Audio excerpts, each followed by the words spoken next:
feel free to interrupt and ask questions. In fact, that's how I would like it to be. So inshallah, I'll give a brief introduction and then we'll go on to your questions and your queries and your concerns, and inshallah I'll address them to the best of my knowledge, inshallah.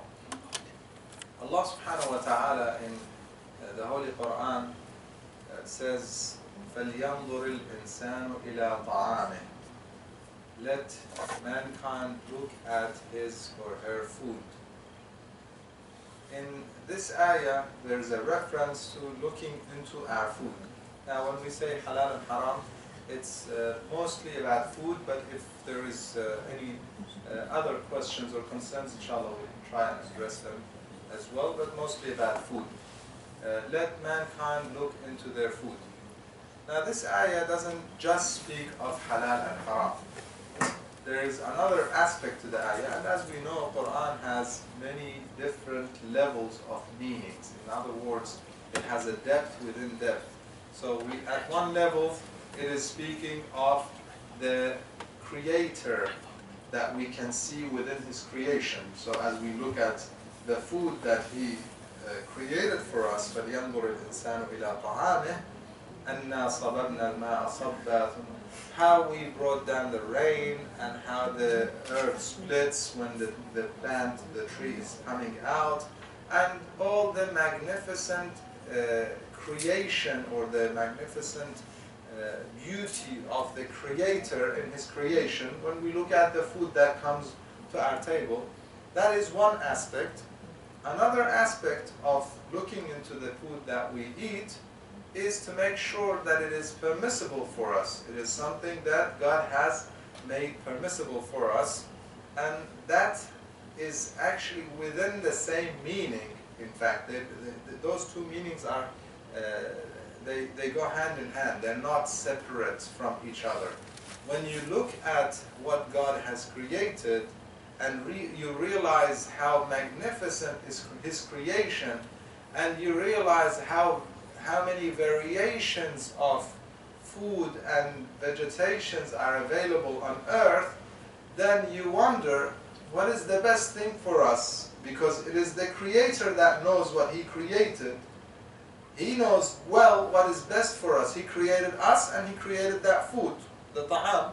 Therefore, we should know very well that the one who knows best what is best for us in terms of all these variations or different foods that exist is Allah subhanahu wa ta'ala. He knows best what is good for us and what is bad for us. And therefore He tells us, this is good for you, eat it. This is not good for you, avoid it. This is not permissible, this is permissible. That what is permissible and what is not permissible has nothing to do with Him wanting to test us and send us to hellfire. Some people think that God, Allah subhanahu wa ta'ala, the merciful God, put rules and regulations so that some may break them and end up in hellfire. That is actually totally against the concept of God. Allah subhanahu wa ta'ala introduces Himself as the merciful, Ar-Rahman Ar-Rahim. In the greatest ayah in the Holy Quran, He introduces Himself as Ar-Rahman Ar-Rahim. His action is based on mercy. And therefore, even those limitations are out of His mercy. It is not a limitation so that He punishes anybody. So when He puts a limitation, it's haram, it's halal, it's for our best. It's what is best for us. That's what it is essentially. Now, what happens when we eat haram food? It is very simple. It starts from the physical and it goes into the spiritual. The consequences are not just on the physical level, they're not just on the spiritual level, they're on both levels. Both levels are affected by what is not permissible for us. It is the same as we say, the benefits of fasting. It has a physical benefit, it has a spiritual benefit. The benefits of prayers, it has a physical benefit, it has a spiritual benefit. The benefits of staying up at night doing Salatul Layl, it has the physical benefits and it has the spiritual benefits. The same thing applies when we speak of the halal and haram. When we eat what's halal and actually we try and eat what is recommended, further than what's halal, we have what is recommended, we are benefiting ourselves physically and spiritually. And God forbid if we eat what is makruh or even what is haram, then we are subjecting ourselves to what is harmful for us spiritually and physically as well. One of the spiritual consequences of eating what is not permissible, one of the simple ones, yet very harsh, if we think about it, and very hard, is that for 40 days you pray and your prayers are not answered. You take one simple intake of haram, one bite of haram food. Then for 40 days we pray and our prayers are not answered. That is one of the consequences. There are many other consequences mentioned in the ahadith about the consequences of the intake of haram food, what is not permissible. Now, just as a side note, when we speak of haram food, there are two aspects. One is in terms of the food itself, being permissible or not permissible. One is in terms of the source of getting that food. So for instance, you might get bread that is perfectly fine. It has no ingredients that are not permissible, and therefore in principle that bread is fine. You can consume it. However, because you buy that bread, God forbid, with money that is not yours, it is haram for you, or you acquire that money from a haram way, from a non-permissible way, then that bread becomes haram. Again, the same consequences as if you eat. Basically, the reason why I mention this is because, unfortunately, many people think it's all about simply halal meat, that's what matters. So they go and acquire their money from ways that God forbid, God knows what, which part of it is halal, which part of it is haram, or God forbid they don't pay what is due out of their wealth. We have khums to pay out of our wealth, they don't pay their khums, no zakat, no pay, khums is paid out of their money, and then we go and acquire food, that is also haram food. That food is mixed haram and halal, or could be haram based on the source of the money as well. That's another side of haram, which inshallah should be addressed in a different workshop. So we're concentrating on assuming that the wealth that we acquire is fine, and we go and buy food with the money that we got is fine, we purified our wealth, we paid the khums and zakat out of our money. Now we buy food, what is fine and what is not fine. In essence, besides what is meat products, what we find in terms of find in the markets in terms of bread and other products that are not meat products, in essence they're tahir and halal. By principle, they're tahir and halal. Does one need to investigate every time he wants to buy something? Does he need to investigate to make sure that there's nothing in there? By principle, you don't need to investigate. By principle. In other words, you find a loaf of bread in the supermarket. It's bread. Do I need to read every single ingredient? In principle, you don't need to read. Okay, I'm now answering based on the jurisprudential answers given by the Maraja. Whether one chooses to double check so that later on it doesn't turn out this is, it happens, sometimes we buy the bread and then later on someone says, did you know that this bread has animal fat? Out of a sudden, I realize that I've been eating bread that has animal fat for a while. Okay. Therefore, one may choose to check to make sure that that doesn't happen to them. They don't end up having something that is not halal without realizing it. So one may choose to check or may need to check. However, but in principle, generally speaking, you find products that are not non-meat products, you can purchase them and consume them.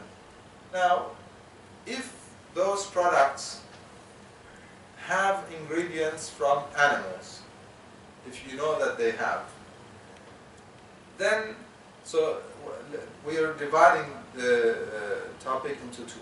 One is non-meat products and one is meat products. Non-meat products, by principle, they're fine to consume, they're halal, and they are assumed to be tahir. They are tahir. Do I know who was processing them in the factory? I don't. Therefore, I assume it's tahir. Maybe one might say, well, what if somebody touched that bread and it was, that person was not a Muslim and was not from Ahlul Kitab? What if somebody, one of those people making that bread was, his hands were not tahir, he did not wash his hands and they were not tahir after touching some najasat? What if that happens? I don't know. Therefore, the assumption is, what's the principle for these things? It's tahir, so we can consume it. Okay? Now we come to the meat products. So with non-meat products, we don't know if it's tahir or najis. What's the assumption? It's tahir. We can consume.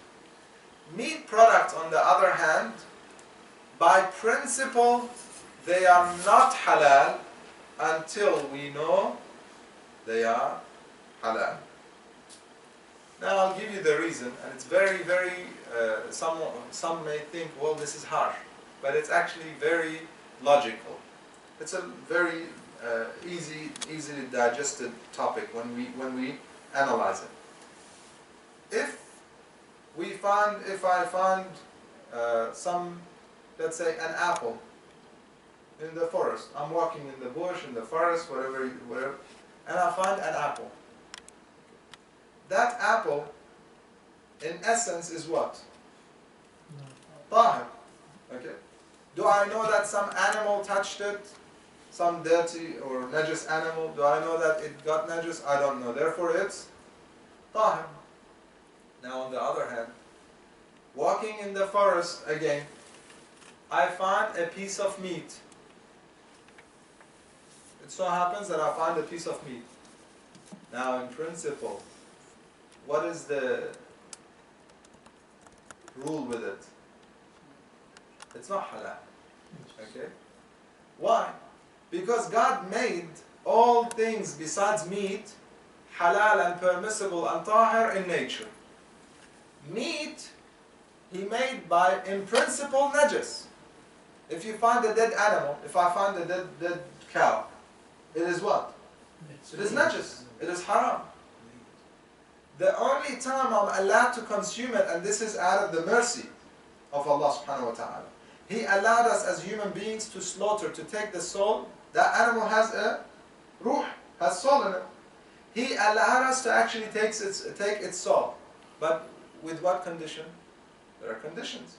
You have to put it on towards the Qibla, and you have to mention the name of Allah subhanahu wa ta'ala. That is how He made that which is in essence not permissible, He made it permissible. So in essence, an animal, to eat an animal is not permissible, but He made it permissible with those conditions. Yes? There is a huge deal in sense in we are in the United States. Yeah. There's about 3 stores, they sell halal meat. Yes. Not too long ago, I did purchase beef meat from one of the stores. We know it's Muslim. No. When I looked at the package, it say slaughtered in such a place in U.S. Okay. Same stamp, same mark, exists at Walmart or HEB. 2 days after that, I text the owner of the place, is this halal meat? He never replied. The second condition is, we have one of the stores called Alibaba. We purchase the chicken from and leather and all that. Many people saying it's not halal as far as Muslims. Yeah. And he just had the prices a little bit higher and he said it's halal. Now in this terms, what do we do? I'm getting there. I wanted to give the introduction to basically set a rule of thumb, they call it, a major highway. Okay, the major rule is that non-meat, it's tahir, halal, consume it. Meat, by principle, it's what? It's not tahir. By principle, it is not halal unless we are sure it is halal. That is a major rule that we set, and I explained why. Simply, that's how, by nature, that's how it is. That's how it is in nature. We have to slaughter it according to the Islamic Sharia, the way God wants us to do it, and that's when it becomes permissible for us to consume. Now, when we said that, and we are clear on that, we come to the market. Very good question. So we have in the marketplace, now we're not in a situation to slaughter ourselves. Many of us, maybe some are, but most of us are not in a situation to slaughter ourselves. So we are aware of some meat products sold in the supermarkets that are called halal. Can we simply buy them because they're called halal and consume them? That is the question I'm understanding. So inshallah, I have to basically make some introductions for this as well. The first one is, according to our jurists, our fuqaha, when you buy a meat product from a Muslim or in a Muslim market, you assume that it is tahir, it's halal, it's fine. You buy a meat product in the Muslim market or from a Muslim store. The owner is a Muslim and he's selling it as a halal, obviously, not simply as a Muslim owner. He is a Muslim, or it's a Muslim market, and they are saying it's halal. They're selling it as halal. Then it is upon them to make sure it is. And your responsibility is that you are buying it from a Muslim. Basically, as far as you're concerned, I'm buying it from a Muslim. He says it's halal, therefore it's halal. It's up to him to make sure it's halal. Now, if he buys it from the supermarket and calls it halal, whatever he does, it's between him and Allah subhanahu wa ta'ala. Your responsibility is to make sure that you're buying it from a Muslim. If you are, then you're okay. However, when we say Muslim, it does not include one who is not practicing. Someone who is openly sinning, that rule does not include them. So if I go to a Muslim store that sells alcohol, do I still consider him a Muslim? No. I have to question them. Yes? Then there's a doubt there. Or if I have other reasons to believe that this person is fasiq, he openly sins, then there's a problem there. Then we have to ensure that is halal. It's not automatic anymore that since he is a Muslim, then it's halal. No, because he is not practicing. Therefore, there's a question about his word regarding the halal meat as well. So, as long as a practicing Muslim tells you it's halal and he is selling it to you, they call it yadul Muslim in the Islamic terminology. It's the hand of a Muslim. It's fine. You're okay. Once you want to buy, as soon as you decide to buy from a non-Muslim, it becomes your responsibility to ensure that it's halal. So if I go to a non-Muslim store, he says it's halal. He tells me it's halal. It's no longer upon him to research and ensure it's halal. And jurisprudentially, there is no exemption because he says it's halal. He's not a Muslim. Therefore, it's upon me to do the research and ensure it's halal. Is that clear so far? What if the Muslim market, a Muslim supermarket, sells a meat product and he says it's halal? Another store, non-Muslim, sells the exact same product and says it's halal. Me buying it from the Muslim, we know the answer is it's halal. Yes, it's fine, we can. What about me buying it from the non-Muslim? This is a tricky one.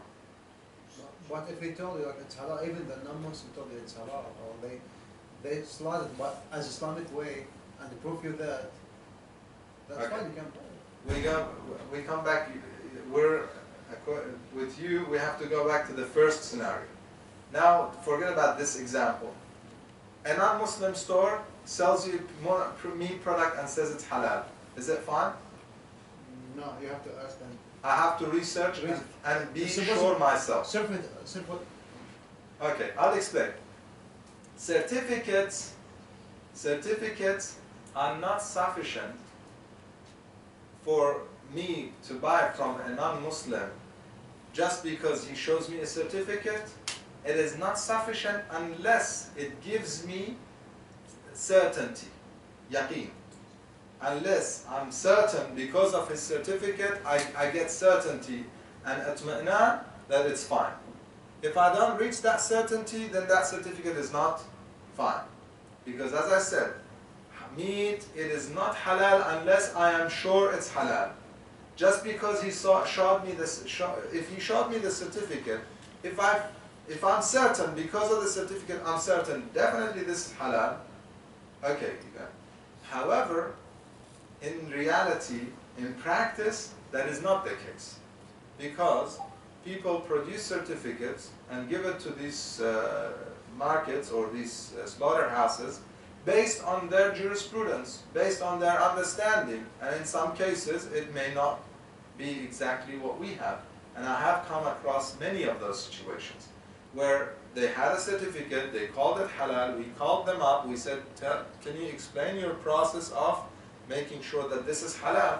And when they explained it, it was clearly not halal. In one example, I called a company, they slaughtered sheep in Australia, and they had a halal certificate. When I called them and we researched, they gave me the number of the halal supervisor, and the halal supervisor explained to me one of the main conditions is that the person who slaughters is Muslim. Yet in this situation it was not.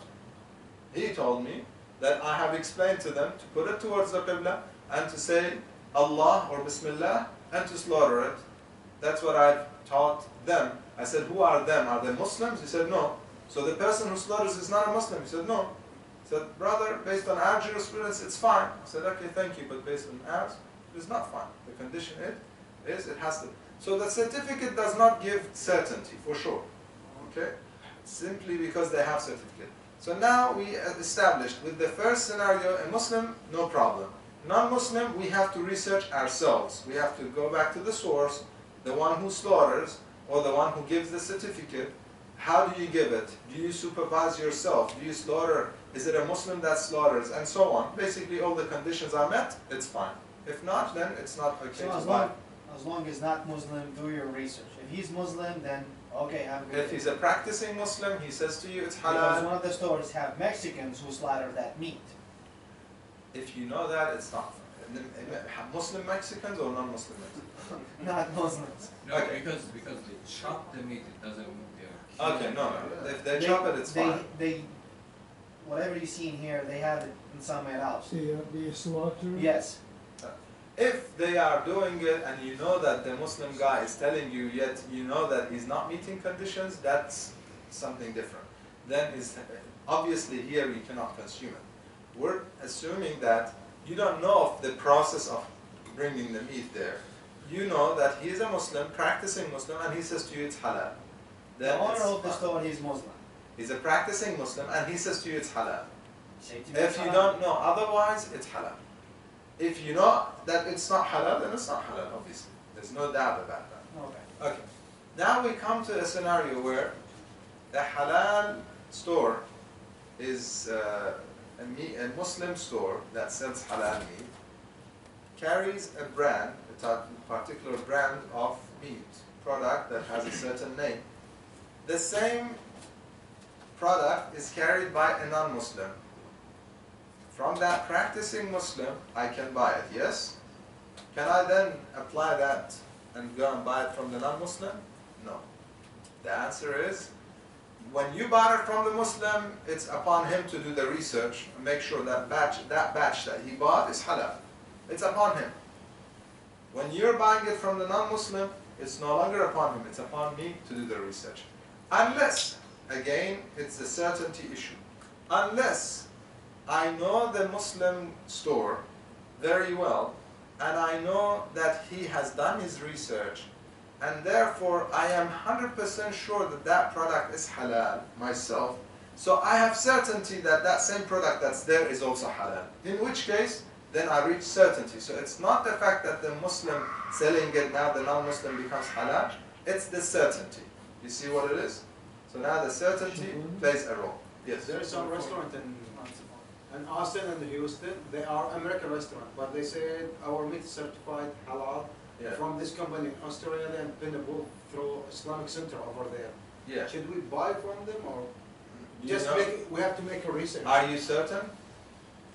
Kind of, yeah, because it's been approved. They said it's been approved. I just explained to you that certificates and Islamic centers giving certificates is not definite. Okay, then Okay. leave it. In which case you have to research. Okay. Okay. Because, as I just explained to you, in some cases, Islamic centers give a certificate based on a certain jurisprudence.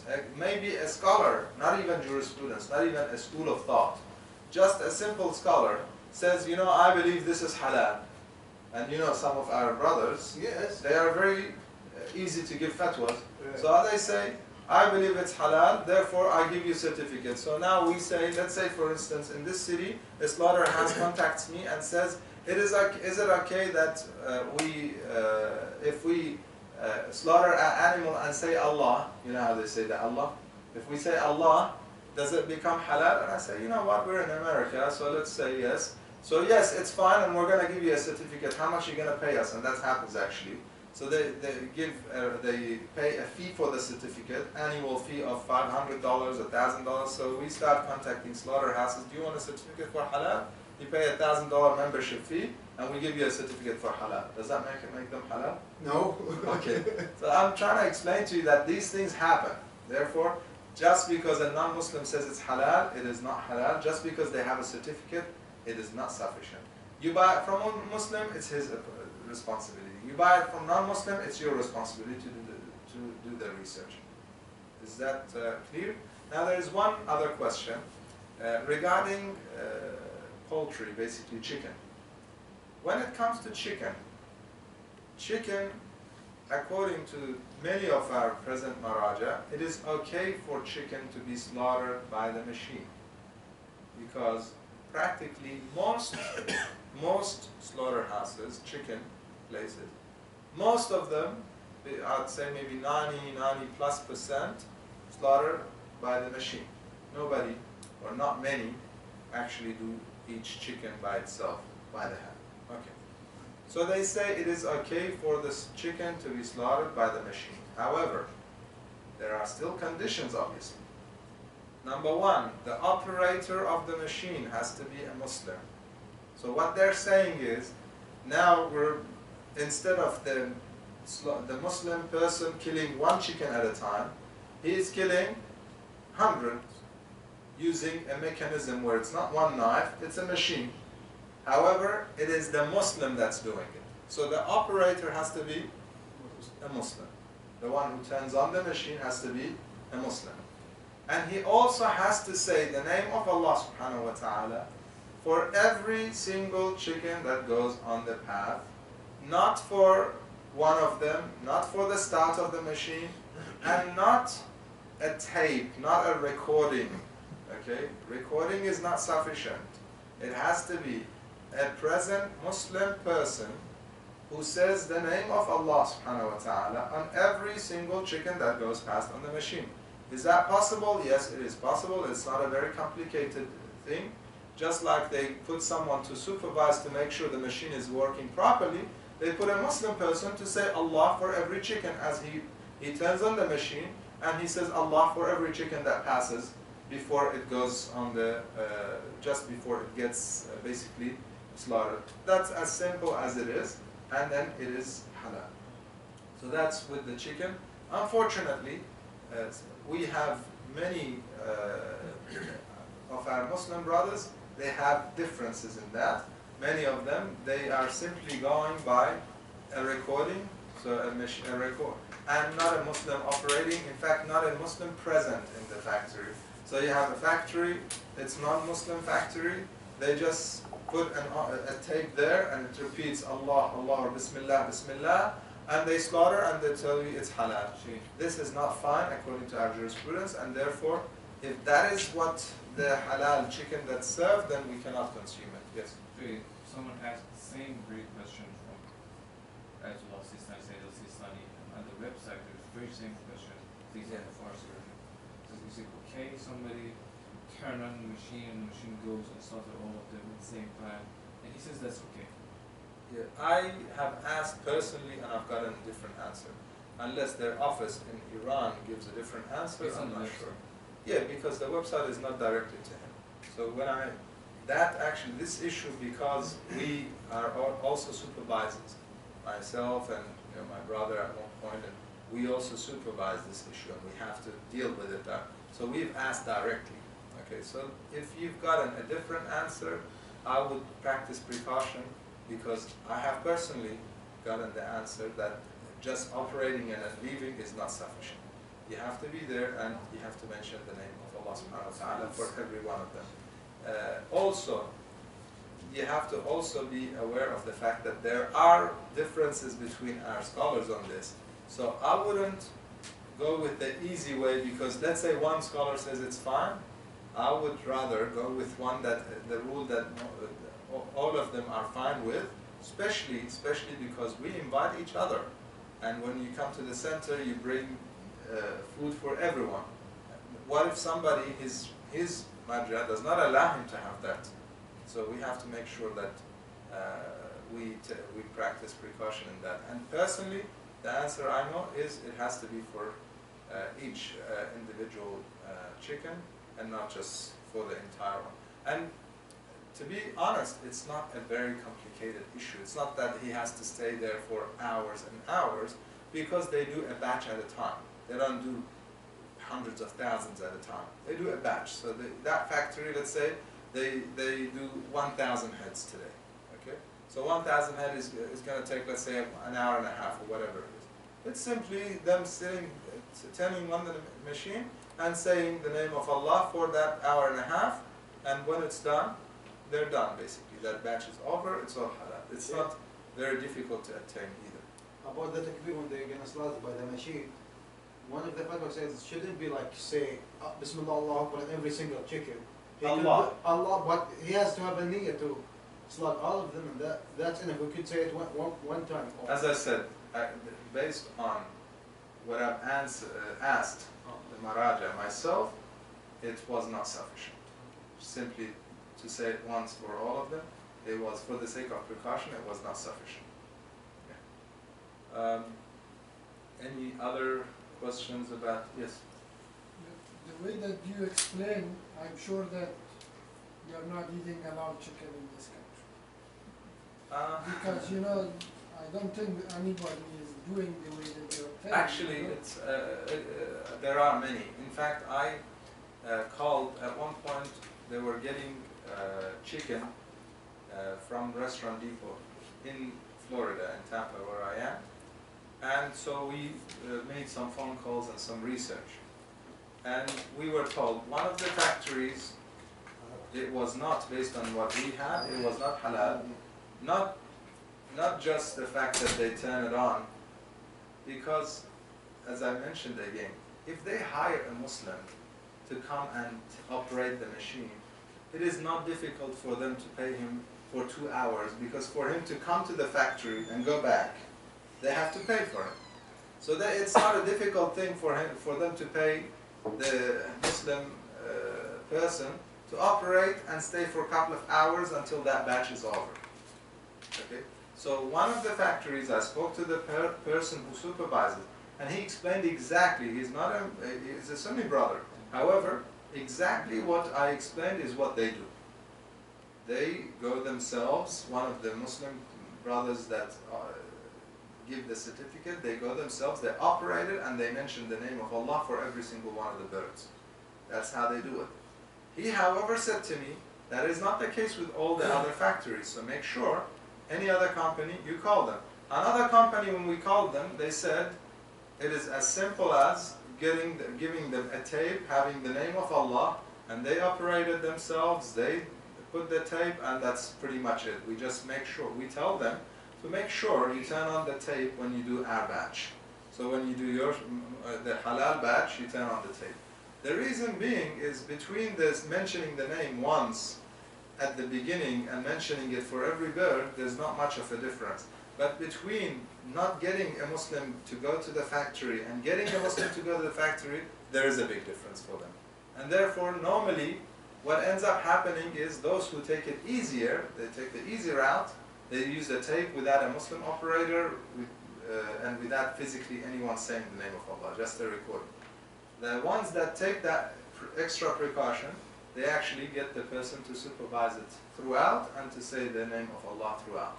So that's, and we found that there were, one of the major brands in fact, was fine. The brothers, they did a good research and they found it was fine, and we told the people, you want to buy this brand, is fine. I don't know what brands you have in this city, you can do the same. Some of the brothers in the center, they can make some phone calls and find out which one actually does it and which one doesn't, and you just follow that. Do not be, let's not take the easy way out thinking, well, it's not achievable, therefore forget about it. Because we are subjecting ourselves to basically ourselves and our children going astray as a result of a simple thing, food. Yes, that does have that consequence.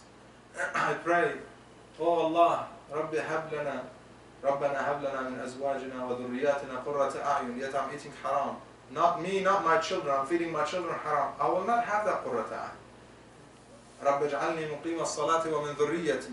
I will not have children that will pray. I'm feeding them haram, I'm eating haram. My prayers are not going to be answered.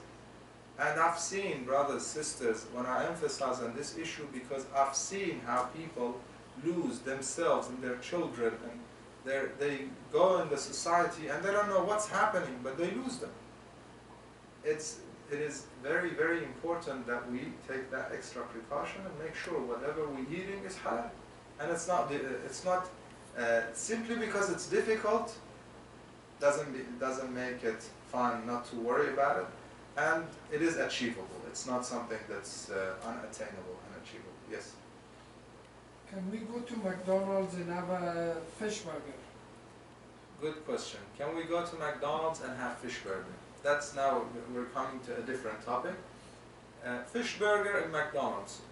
The issue of tahara and najasa, when it comes to anything besides red meat, the assumption is tahara. The only problem with fish burger, you have to make sure it's from fish that has scales, because we cannot eat certain fish that don't have scales.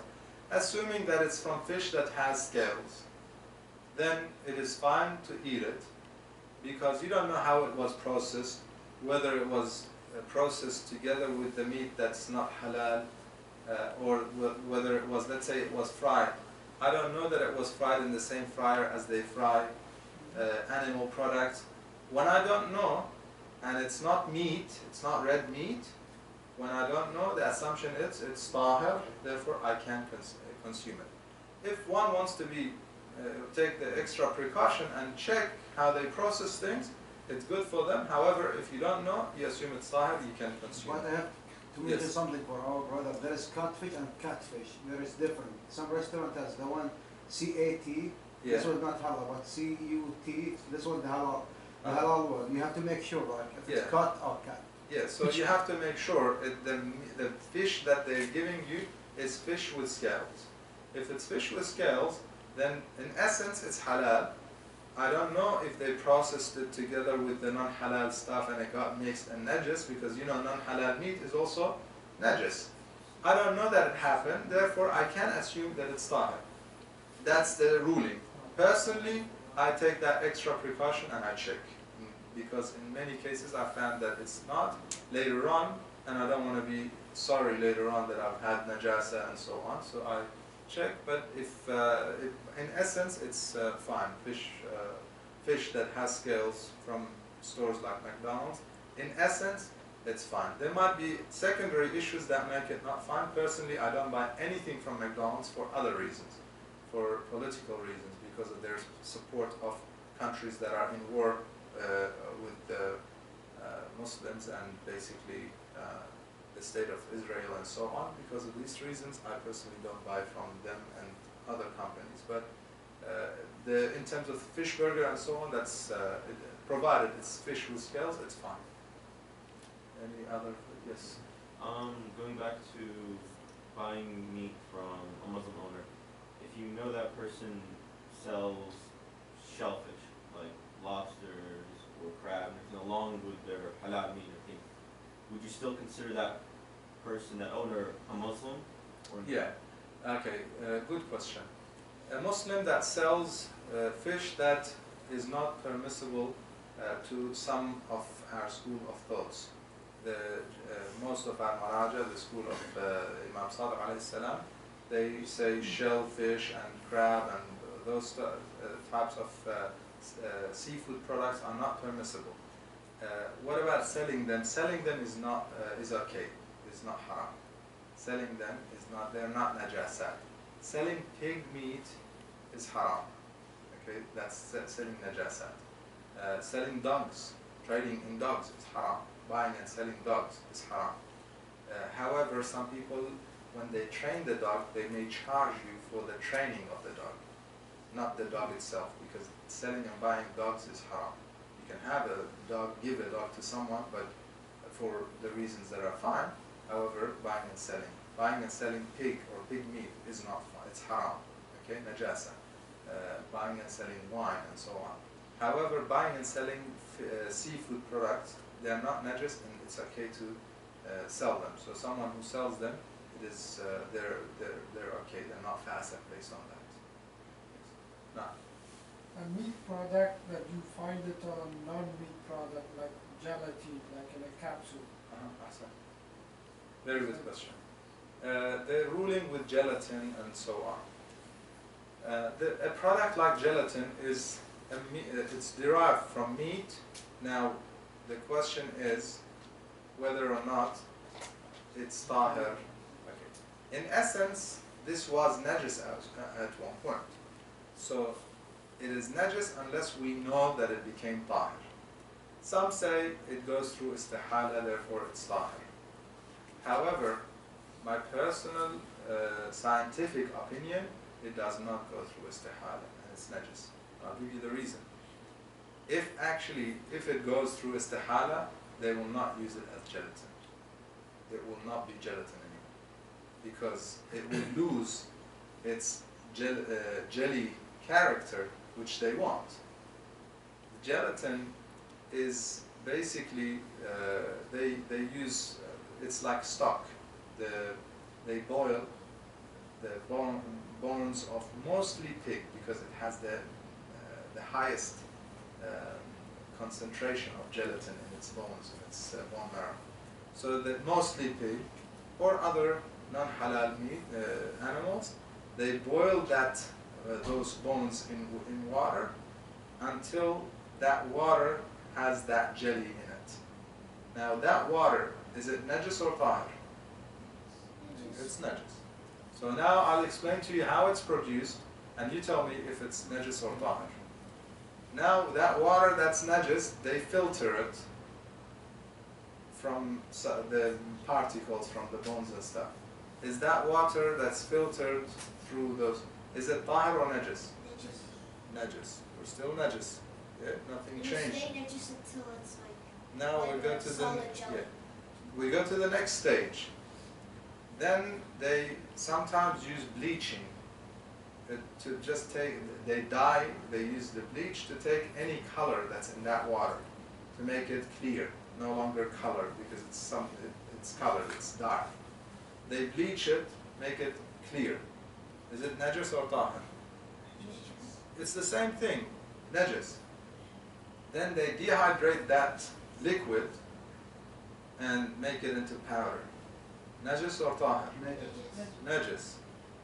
Now that powder, they use it in products. Najis or tahir?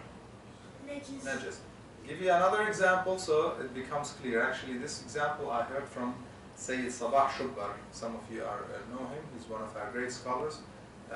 He resides in Kuwait. Very, very respected scholar, a student of Al-Khaliq and one of our great scholars of today.